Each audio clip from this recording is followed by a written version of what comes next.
네, 살다 보면 우리는 장벽을 만날 때가 있습니다.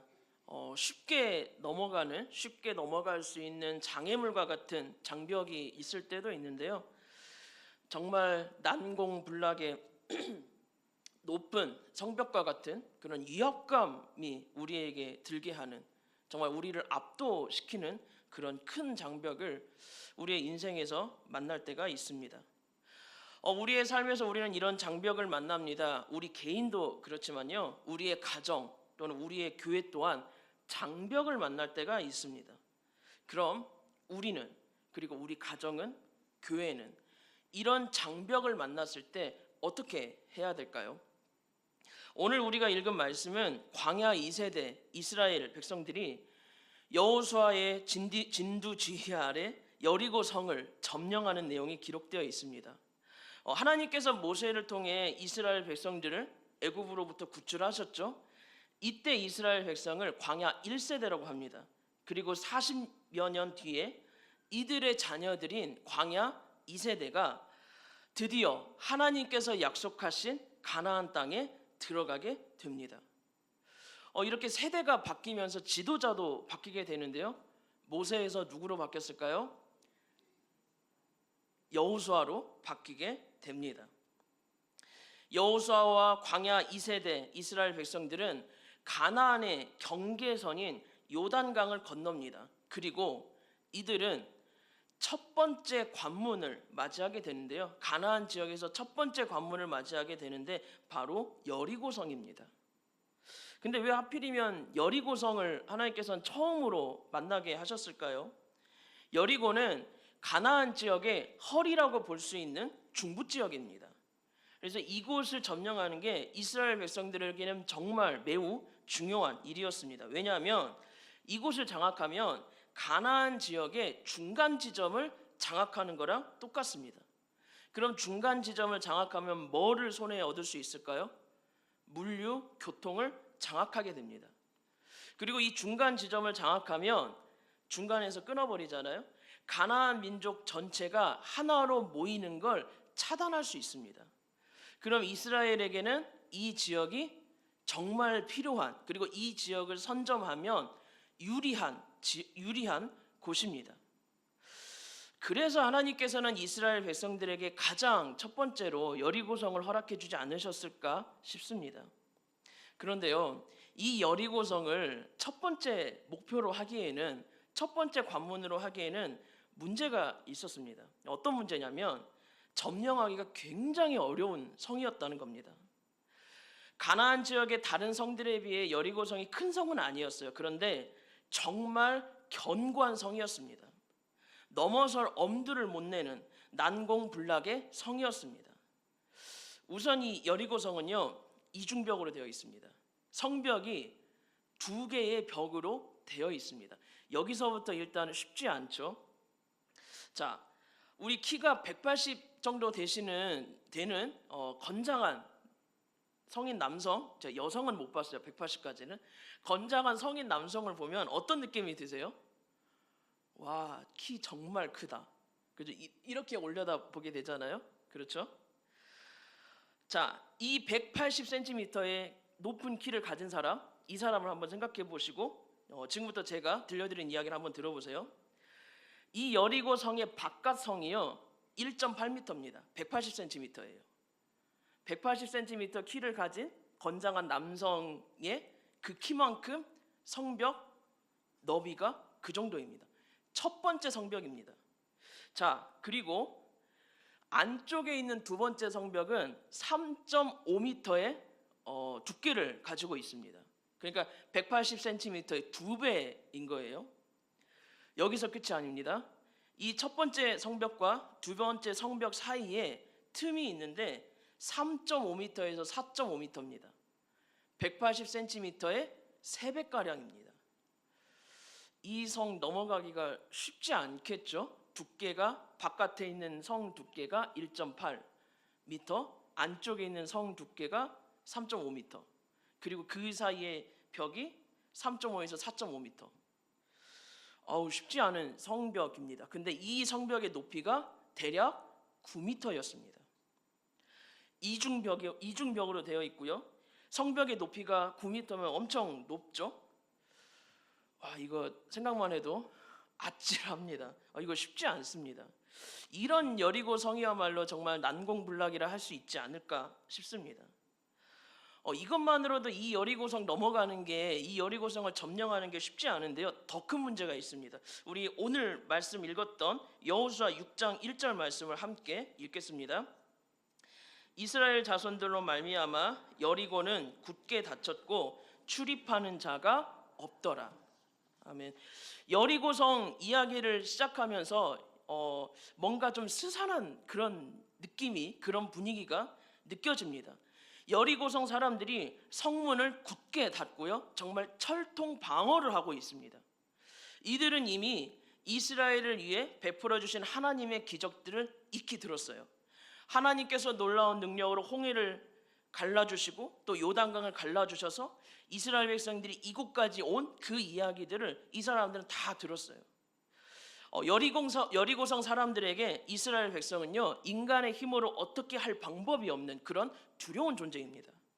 그래서 이 여리고성 사람들은 철통방어를 굳이 안 해도 이 넘어가기 힘든 성벽인데 정말 철저하게 철통 방어를 합니다.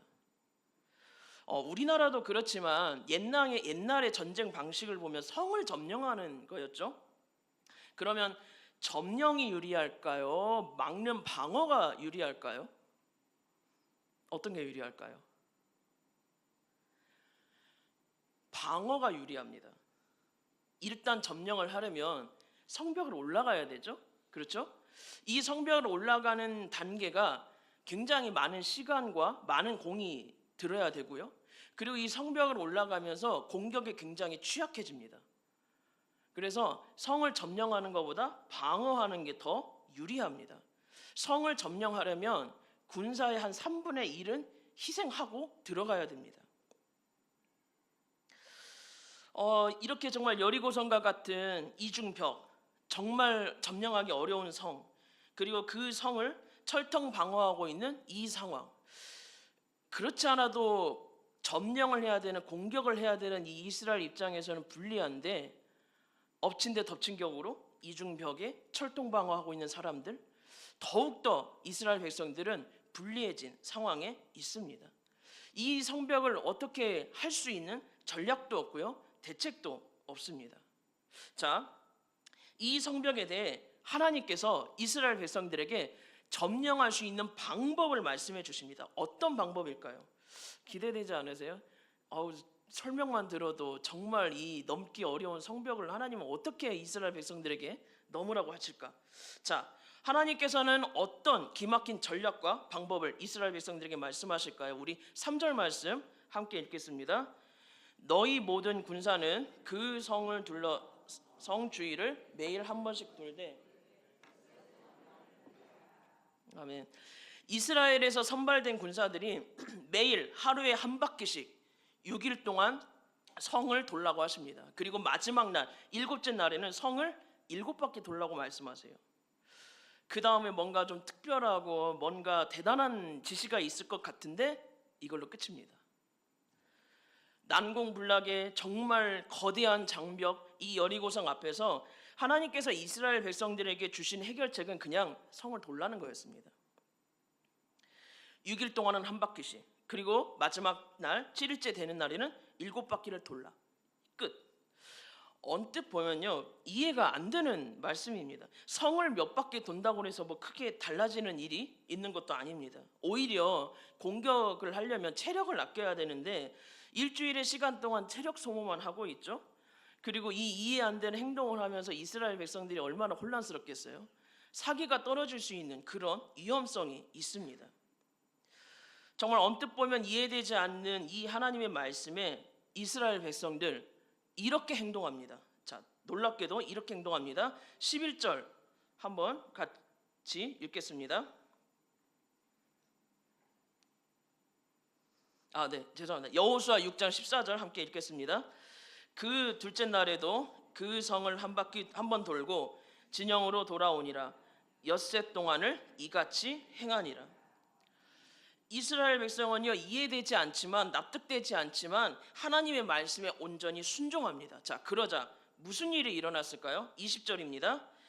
이에 백성은 외치고 제사장들은 나팔을 불매 백성이 나팔 소리를 들을 때에 크게 소리질러 외치니 성벽이 무너져 내린지라. 백성이 각기 앞으로 나아가 그 성에 들어가서 그 성을 점령하고. 아멘. 이중 성벽에 견고했던 여리고성, 절대 무너지지 않을 것 같았던 그 장벽이요, 한순간에 무너져 내립니다. 마지막 날 7바퀴를 돌 때 이 성벽이 무너지게 되고요. 하나님 참 대단하세요. 7바퀴를 돌게 되면 둘러싸게 됩니다. 그러겠죠? 한 바퀴 하고 끝나면 둘러싸이지가 않을 텐데 7바퀴만 계속 돌잖아요. 그럼 이 성을 둘러싸게 됩니다. 그 성벽이 무너지는 순간 이스라엘 백성들이 무너진 성벽을 넘어서 여리고성 안으로 들어갑니다. 자, 우리는 여기서 한 가지 중요한 신앙의 교훈을 알 수 있습니다. 우리가 마주한 장벽을 무너지게 하는 건요, 대단한 전략도 대단한 방법도 아닌 믿음과 순종입니다. 하나님께서 이스라엘 백성들에게 여리고성을 돌라고 말씀하시기 전에 이 말씀을 먼저 하시는데요. 우리 2절 말씀 함께 같이 읽겠습니다. 여호와께서 여호수아에게 이르시되 보라, 내가 여리고와 그 왕과 용사들을 내 손에 넘겨 주었으니. 아멘. 하나님께서 이스라엘 백성들에게 여리고 성을 너희에게 주었다고 말씀하십니다. 너희들의 손에 넘겨 주겠다가 아니고요, 이미 넘겨 주었다고 하나님 말씀하세요. 그리고 이 손에 있다는 건 가졌다는 의미잖아요.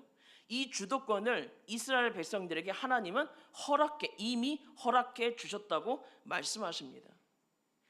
우리가 삶에서 만나는 장벽에 대해, 우리 가정과 교회가 만나는 그 장벽에 대해 중요한 건 하나님께서 그것을 우리에게 허락해 주셨냐, 허락해 주지 않으셨냐입니다. 하나님께서 우리에게 그걸 허락해 주셨다면 인간의 방법, 전략은 아무 의미가 없습니다. 왜일까요? 하나님께서 우리에게 요구하시는 건 믿음과 순종이기 때문입니다. 하나님을 믿고 신뢰하기에 하나님께서 하시는 말씀대로 순종하고 따르는 겁니다.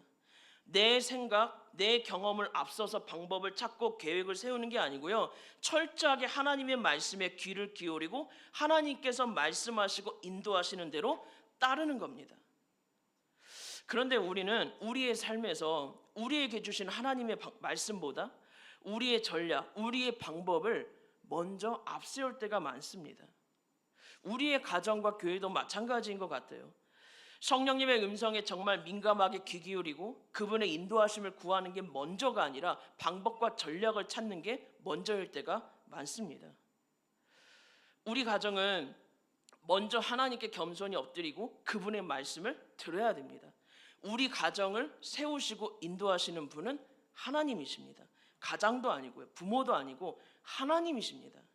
그러기에 섬세한 하나님의 뜻과 마음을 아는 게 먼저입니다. 우리 교회 또한 마찬가지입니다. 교회는 성령님의 인도하심을 구하고 철저하게 그분의 인도하심에 따라 움직여야 되는 공동체입니다. 교회에서 가장 중요한 의사결정권자는요, 하나님이십니다. 그렇기 때문에 인간의 전략, 인간의 방법이 아니라 하나님의 말씀에 철저하게 귀 기울이고 순종하는 그 믿음이 먼저가 되어야 됩니다. 인간의 전략과 방법을 앞세우면 우리 공동체, 우리 교회의 가장 중요한 의사결정권자는 하나님이 아니라 인간이 되어버립니다.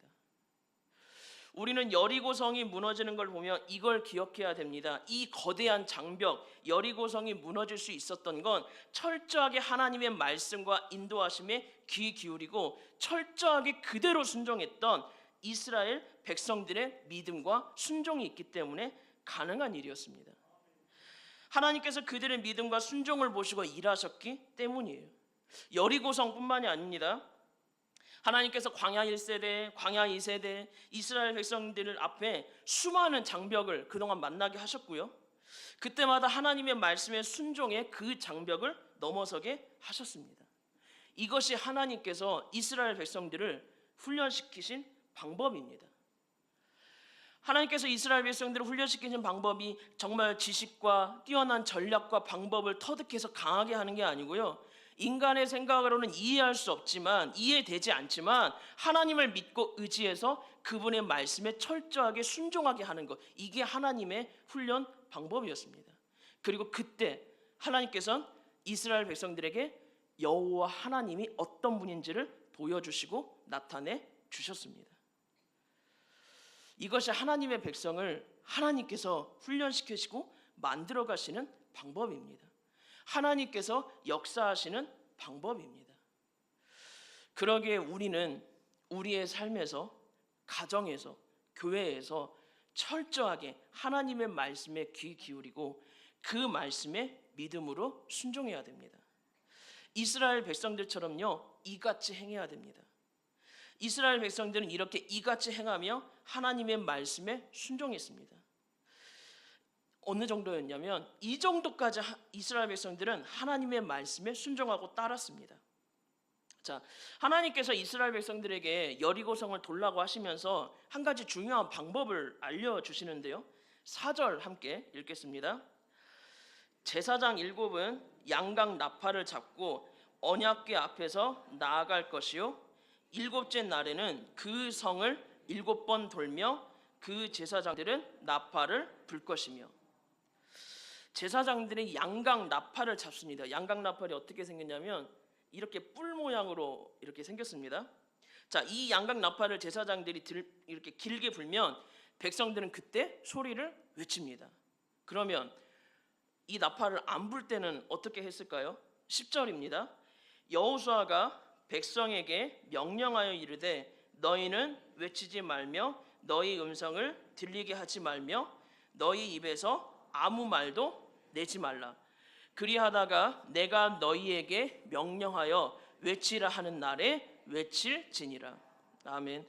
제사장들이 나팔을 불지 않으면 백성들은 아무 말도 하지 말아야 됩니다. 아무 소리도 내지 말아야 됩니다. 그러다가 제사장이 나팔을 불면 그때 그 신호에 맞춰서 큰 소리를 낼 수 있습니다.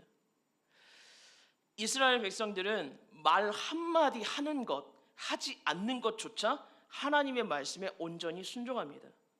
하나님께서는 이스라엘 백성들에게 소리를 내야 될 때, 침묵해야 될 때를 명확하게 구분해 주십니다. 왜 하나님께서는 이렇게까지 하셨을까요? 광야 1세대와 2세대 때 하나님께서 이스라엘 백성들을 징계하실 때가 있었습니다. 근데 그때의 대부분이 바로 이것에서 시작되었습니다. 불평, 불만입니다. 하나님의 뜻을 이해하지 못하고 이스라엘 백성들이 불평, 불만을 시작했을 때 그때 하나님의 징계가 있었습니다. 자, 만약에 하나님께서 이스라엘 백성들이 여리고 성을 돌 때 침묵하지 않게 하셨으면 무슨 일이 일어났을까요? 여리고 성을 돌았던 그 군사가 전체 이스라엘 백성들이 장정한 60만 명 정도, 그 정도 되거든요. 그러면 이스라엘 군사는 대략 16만 명에서 20만 명 정도, 그 정도로 예상할 수 있습니다. 엄청난 숫자죠. 근데 이 16만 명에서 20만 명이 되는 사람들이, 이 사람들이 여리고 성을 돌면서 침묵하지 않으면 엄청난 이 수의 사람들이 무려 7일 동안 이 여리고 성을 도는 긴 여정 동안 불평, 불만이 어디선가 새어 나왔을 겁니다. 이게 말이 되는 방법이냐? 이렇게 돌기만 한다고 무슨 일이 일어나냐? 이건 아니지. 이건 이럴 때는 이렇게 해야지. 이런 불평, 불만이 나오기 시작했을 겁니다. 그리고 이 불평, 불만의 소리는 공동체 전체에게 이어지게 되고요. 하나님의 역사가 이루어져야 될 그 현장은 불신앙의 말들이 가득 퍼져 죄악으로 이어지게 됐을 겁니다. 하나님께서는 이스라엘 백성들에게 소리를 내야 될 때, 소리를 내지 말아야 될 때, 침묵해야 될 때, 말을 해야 될 때를 명확하게 구분하셨고 이것을 지키게 하셨습니다. 그리고 16만 명에서 20만 명 되는 이스라엘 군사들은요, 정말 놀랍게도 하나님의 말씀에 철저하게 순종합니다. 한번 상상해 보십시오. 이 수많은 사람들이 하나님께서 말씀하시는 대로 말 한마디 하지 않고 소리 하나 내지 않고 긴 성벽을 6일 동안 한 바퀴씩 돌아요. 마지막 날은 7바퀴 돌고 나팔 소리가 불 때, 나팔 소리가 들릴 때 그때 이스라엘 백성들이 큰 소리로 외칩니다. 어떻게 이 수많은 사람들이 정말 한 마음처럼, 한 사람처럼 이렇게 순종할 수 있었을까요? 정말 쉽지 않은 일입니다. 이렇게 모든 사람이 한 마음이 되어 침묵을 지켜야 될 때, 소리를 내어야 될 때, 그때를 지키는 건 많은 인내와 그리고 믿음이 필요했던 일이었습니다. 하지만 이스라엘 백성들은 말 한마디 하는 것조차 하나님의 말씀 앞에 철저하게 순종합니다. 우리 또한 마찬가지입니다. 우리의 말 한마디조차 침묵해야 될 때, 소리를 내어야 될 때가 있습니다. 행동을 해야 될 때가 있고요, 잠잠히 기다려야 될 때가 있습니다. 말 한마디 그리고 행동 하나조차도 우리는 성령님의 인도하심에 따라 믿음으로 순종해야 됩니다. 우리가 맞다고 생각하는 것조차도 철저하게 내려놓고 성령님의 인도하심과 말씀하심을 구하며 순종해야 됩니다. 말씀을 마칩니다.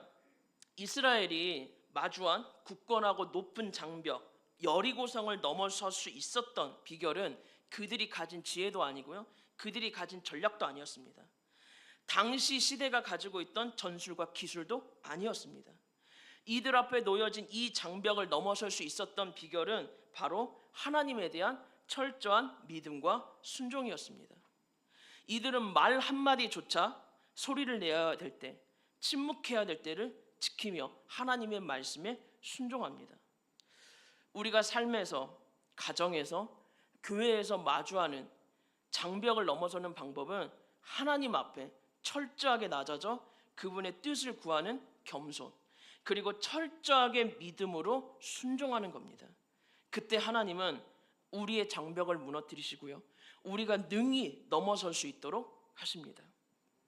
기도드립니다. 우리의 힘이 되시는 여호와 하나님, 우리가 인생에서, 가정에서, 교회에서 장벽을 마주했을 때 하나님이 아닌 인간의 힘과 방법을 의지하는 자가 아니라 하나님을 의지하며 바라보는 자가 되도록 인도하여 주옵소서.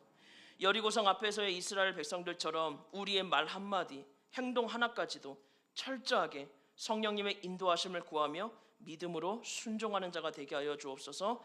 예수님의 이름으로 기도드립니다. 아멘. 네, 주신 말씀 감사합니다. 이 시간 우리가 말씀을 붙잡고 함께 기도의 자리로 나아가기를 원하는데, 이 장벽은 이 순종으로 넘어설 수 있다, 이렇게 말씀합니다. 여러분, 순종은 내 생각대로 하는 것이 아니라 하나님의 생각대로, 하나님의 감동대로 행하는 것이 바로 순종입니다. 여러분, 성경이 보면 순종도 하면 반드시 하나님의 기적과 장벽이 무너지는 역사가 나타나게 됩니다. 이스라엘 백성들이 이해되지 않지만 그럼에도 불구하고 말씀을 붙잡고 나아갈 수 있었던 것, 그것은 너희가 여리고 성을 돌면 그 성을 너희에게 주실 것이다, 그 약속을 바라볼 때에 이해되지 않았지만 말씀을 따라 걸을 수가 있었습니다. 여러분, 우리가 어떻게 순종할 수 있느냐? 그것은 여리고 성이 아니라 하나님의 약속의 말씀을 바라보면 우리는 우리의 마음이 아닌 하나님의 말씀을 따라 걷게 될 줄로 믿습니다. 이 시기에 주신 말씀 붙잡고 주님의 말씀에 순종하는 성도가 되겠습니다. 내 생각으로 이해가 되지 않지만 하나님 그 말씀 붙잡고 걸으면 우리의 여리고 성도 하나님께서 무너뜨려 주실 줄로 믿습니다. 하나님, 이 시간에 그 성을 무너뜨려 너희에게 줄 것이다, 이 시간에 우리에게도 약속하여 주셨는데 그 약속 바라보면서 저희들도 순종의 길을, 말씀의 길을 걷게 하여 주시옵소서. 이 시간 주신 말씀 기억하시면서 주님 말씀하시면 내가 나아가리다, 주님 뜻이 아니면 내가 멈춰서리이다. 이 시간에 이 찬송 속에 우리의 고백을 담아서, 결단을 담아서 주님 말씀하시면 우리 함께 찬양하겠습니다. 주님 말씀하시면 내가 나아가리라,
주님 말씀하시면